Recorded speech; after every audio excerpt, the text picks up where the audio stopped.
History has always been told as if the past were simple, but the Dead Sea Scrolls shattered that illusion, revealing a version of biblical history that feels more like a hidden conspiracy than a holy tale.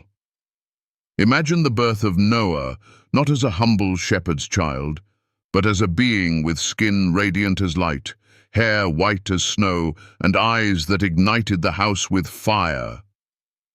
This is not just ancient history, it is a revelation that challenges everything we thought we knew about ancient civilizations, ancient prophecies, and the very origins of mankind. Why did the Book of Enoch describe watchers descending from the sky, taking human wives, and giving rise to Nephilim giants whose crimes brought destruction upon the earth? Why did the scrolls hide for centuries in the caves of the Dead Sea, only to be found in a time when humanity searches for spiritual awakening and answers about extraterrestrial life and UFOs?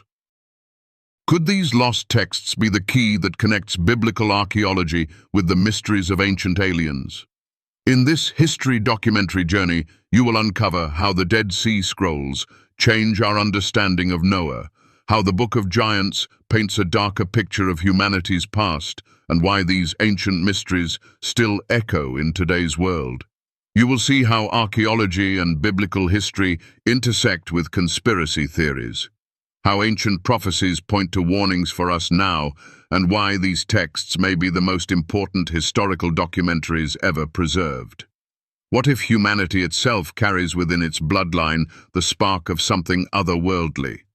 What if the flood was not just judgment, but a reset engineered by forces beyond our world?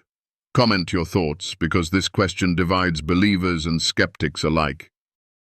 Like if you feel the weight of these revelations, and subscribe if you are ready to walk deeper into the shadows of history, where truth, mystery, and healing collide.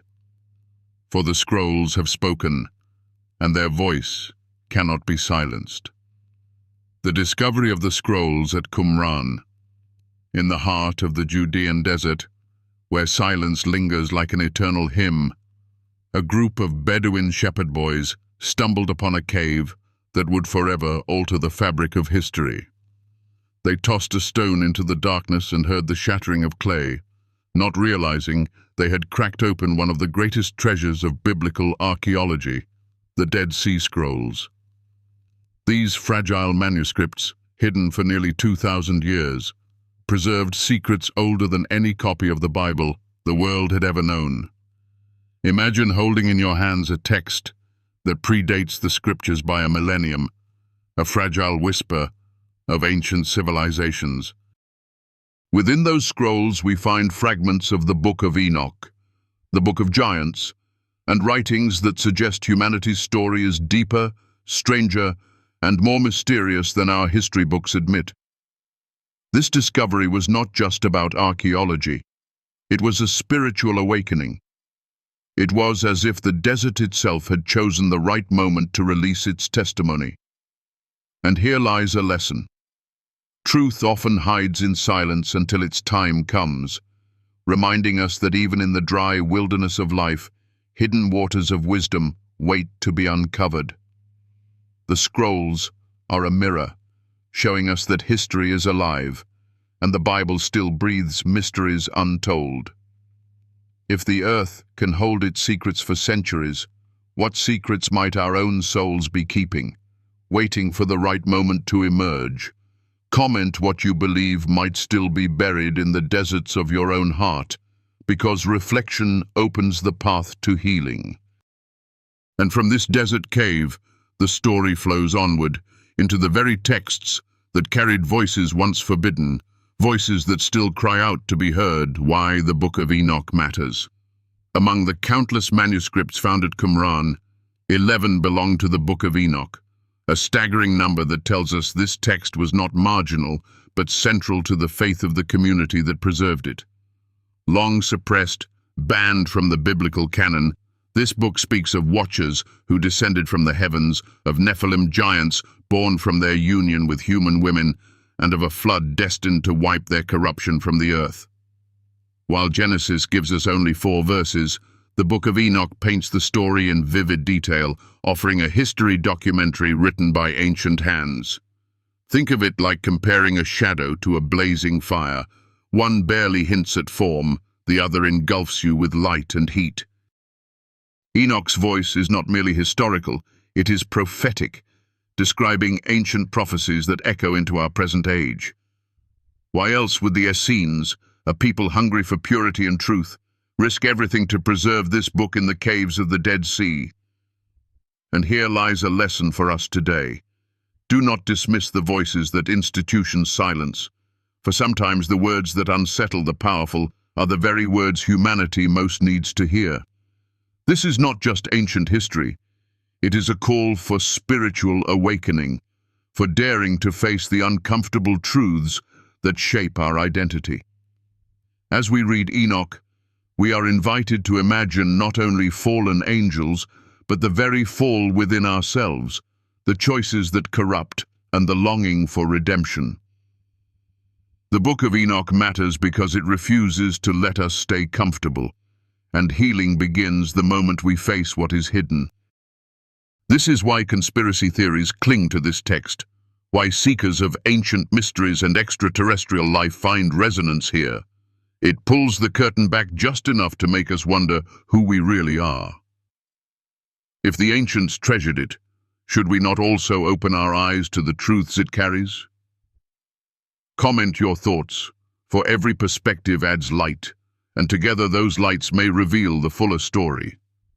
And from the mysteries of Enoch, the journey leads us to his most terrifying revelations, the crimes of the giants that filled the earth with violence. The giants and their crimes. The Book of Giants tells us of beings who towered above men, Nephilim born of watchers and human women, who spread destruction wherever they roamed. They did not simply rule, they devoured. Ancient texts describe them feasting on flesh, spilling blood without remorse, and filling the world with corruption so vast that the Creator himself declared the earth must be cleansed. These giants were not heroes, they were warnings carved into history. Think of modern times when unchecked power devours the weak, when greed consumes without care. Are these not our Nephilim in another form? Ancient history is not distant, it is a mirror. The crimes of the giants are not just about monsters of flesh, but about the monstrous impulses in human hearts. And this truth is healing because it forces us to see that judgment comes not from cruelty, but from love, a love that longs to reset what is broken. Just as the flood was not only destruction, but also renewal, so too our own lives sometimes require storms to wash away what poisons us. Imagine the terror of those who lived in the shadow of the Nephilim, and imagine the relief when the rains came and the world was made new. The giants stand as symbols of corruption that must always be confronted. Whether in ancient civilizations or in our own souls, anything that devours innocence will eventually face judgment. Comment if you believe the Nephilim were literal beings of flesh or symbols of human corruption, for this question stirs both believers and skeptics. Either way, the lesson is clear. Unchecked evil consumes until only divine mercy can intervene.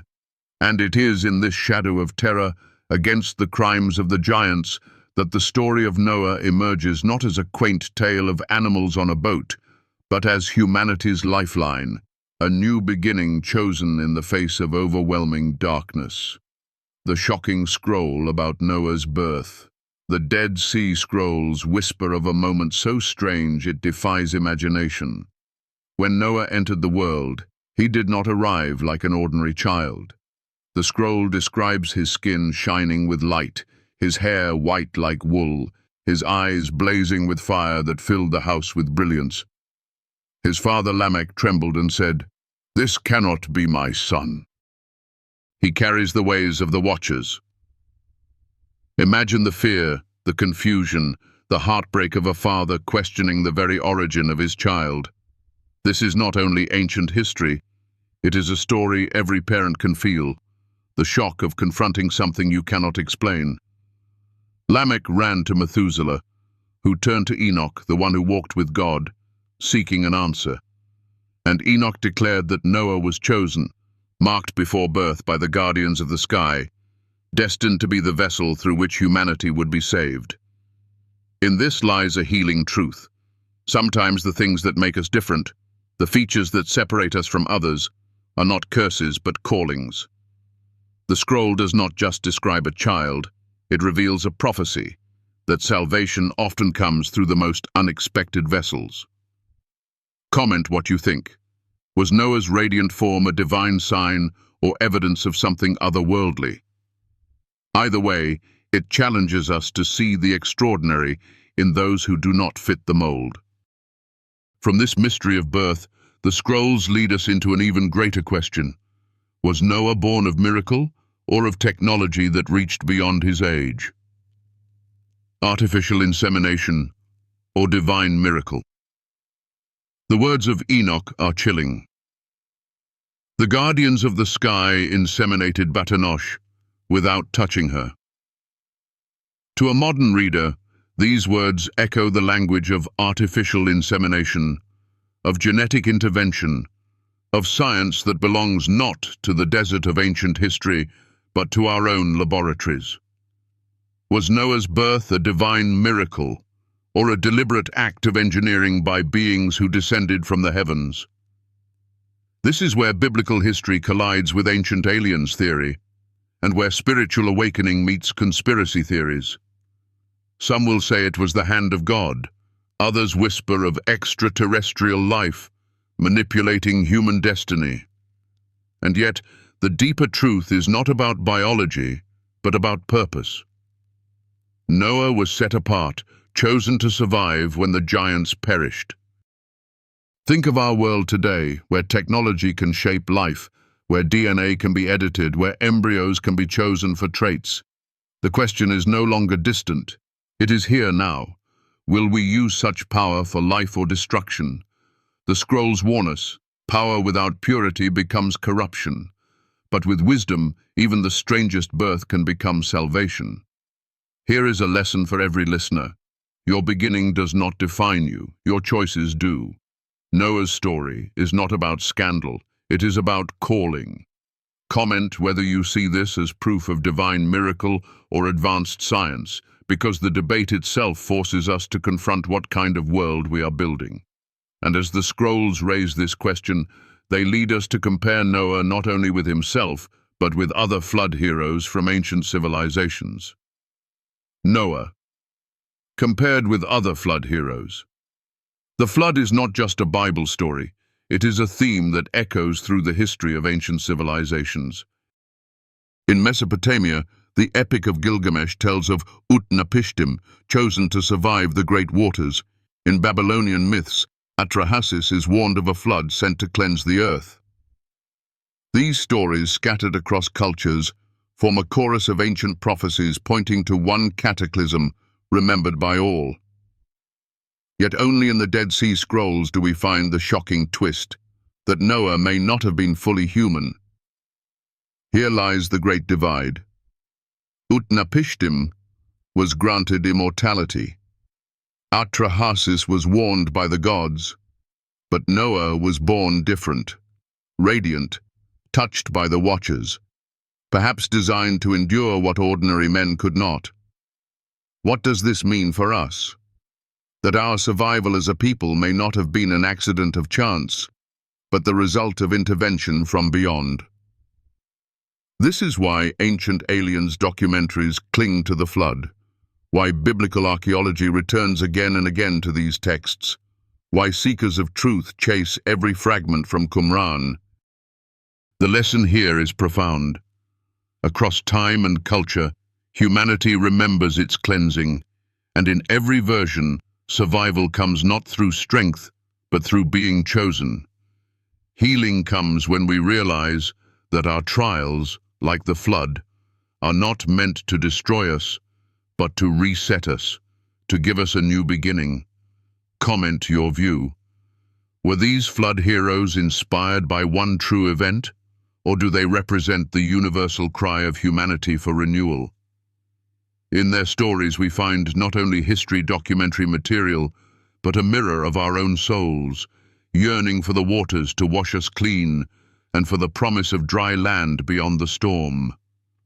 And from this chorus of flood legends, we return to Noah, the one who carried life across the waters, the bridge between what was lost and what could be born anew. Theological dilemma, pure or hybrid. The Bible calls Noah blameless, a man who walked with God, yet the Dead Sea Scrolls whisper of a child whose very body radiated with light, whose eyes pierced darkness like fire, whose form resembled the Watchers more than the sons of men. This is the heart of the dilemma. Was Noah fully human, or was he something more, part divine, part designed, a vessel both earthly and otherworldly? If his bloodline carried traces of the Watchers, how could he be chosen as the righteous one to preserve creation? Some scholars see this as metaphor, a poetic way to describe purity of soul. Others see it as literal, a shocking admission that salvation was entrusted to one who carried the spark of the heavens. This tension cuts deep, for it asks every believer and seeker to wrestle with a hard truth. Purity is not always about appearance, but about purpose. In our world, people are often rejected for being different, yet the very differences that make us uncomfortable may be the marks of destiny. Think of the child who feels out of place, the person who carries scars or burdens they did not choose. Perhaps they, too, are chosen for something higher. Healing begins when we accept that God's choices often offend human expectations. Comment your view. Was Noah's holiness of the soul or of his supernatural birth? Debate itself can open doors, and in that struggle we are reminded that true faith is not blind acceptance, but courageous questioning. And from this sacred dilemma, the story moves into even more uncharted territory, where theology collides with theories of extraterrestrial life. Ancient aliens interpretation. To those who look at the scrolls with eyes of wonder, the story of Noah reads less like a parable and more like a record of intervention. The description of artificial insemination without physical union sounds eerily like modern science, or like knowledge brought from beyond the stars. Ancient history is filled with tales of gods descending, of messengers from the sky, of wisdom granted by beings not of this world. Could the Watchers described in the Book of Enoch have been ancient visitors, shaping humanity with tools we now call technology? The flood then becomes not only divine judgment, but a reset orchestrated by beings who saw corruption and chose to start anew. This is where biblical archaeology collides with conspiracy theories, where spiritual awakening meets the possibility of UFOs and extraterrestrial life. For some, this interpretation is heresy. For others, it is revelation.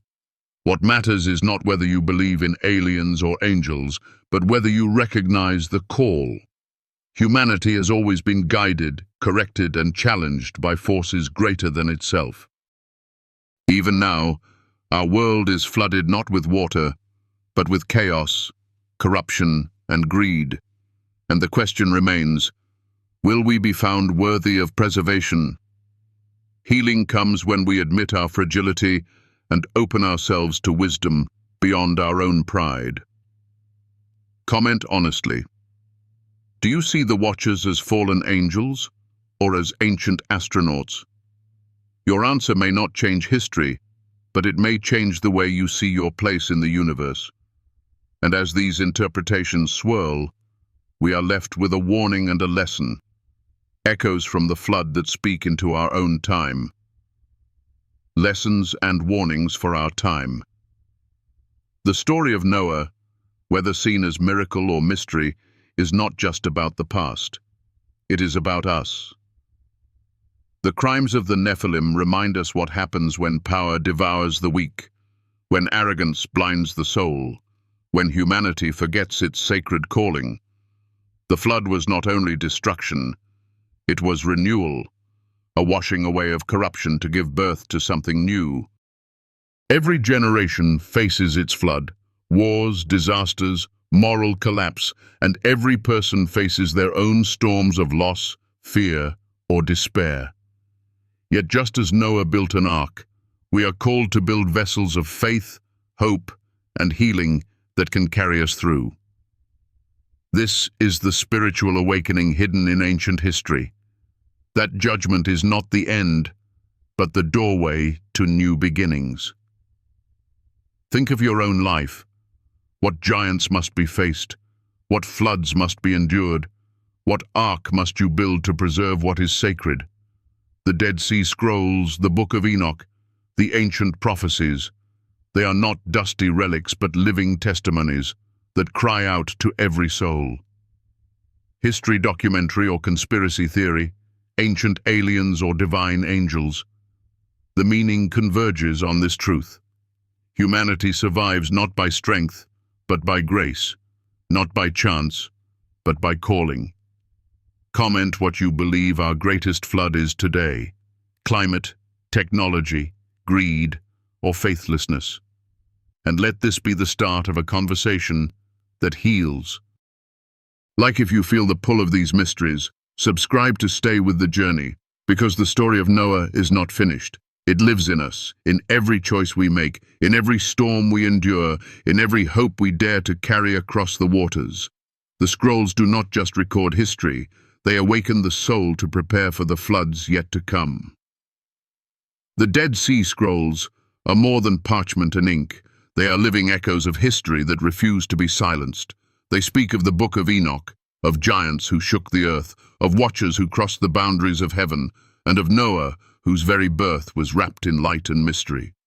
What we have uncovered is not simply biblical history, but an invitation to a deeper spiritual awakening, a call to look at ancient civilizations, not as distant myths, but as mirrors of our own struggle. The flood was not only water, it was a symbol of cleansing, of wiping away corruption so that life could begin again.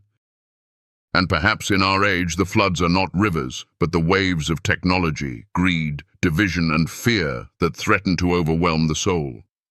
Yet just as Noah built his ark, you and I are called to build vessels of hope, of faith, of healing that will carry us through the storms of our time. Think of the lessons buried in these ancient mysteries.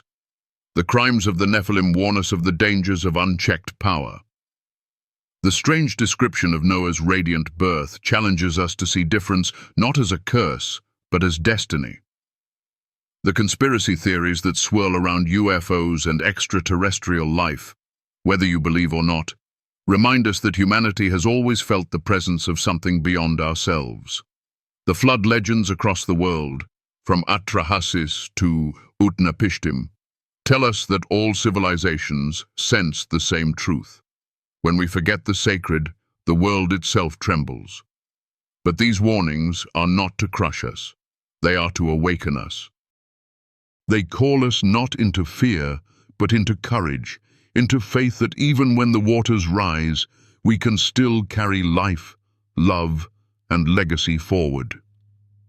Close your eyes and imagine Noah standing before the rising storm, building plank by plank, mocked by those around him, yet moving with unshakable conviction. That image is not just ancient history, it is a guide for us now. What ark are you building? What will you carry across the floods of your own life?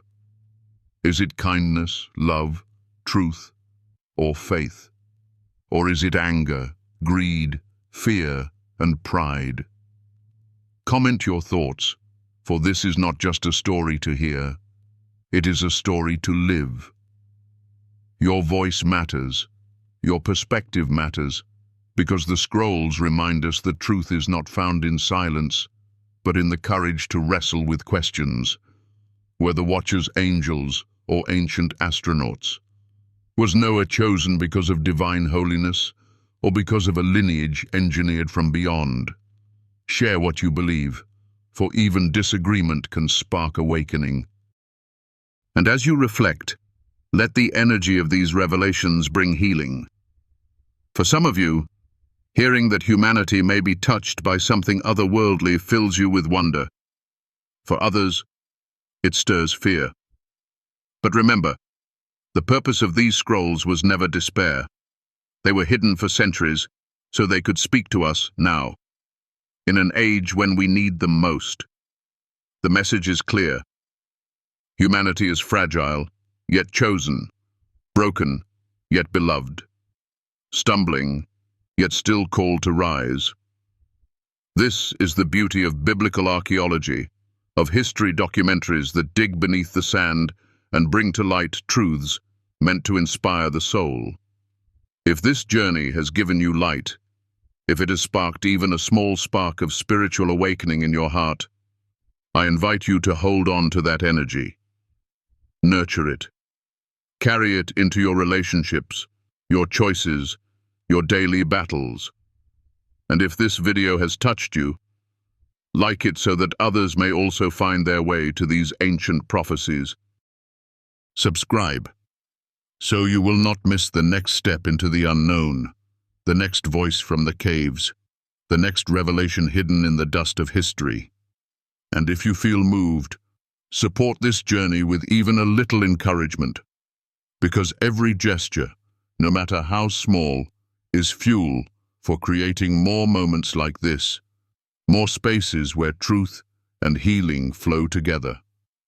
Thank you with all my heart for walking through the desert caves with me, for opening the scrolls not only with your eyes, but with your soul. May the wisdom of ancient civilizations remind you that storms do not last forever. May the story of Noah remind you that even in judgment there is mercy. And may the Dead Sea, still and silent, remind you that beneath the surface of history, there are living waters waiting to rise again. This is more than history, more than a conspiracy theory, more than a documentary. It is a call to awaken, to heal, to believe that no flood can erase the spark placed within you,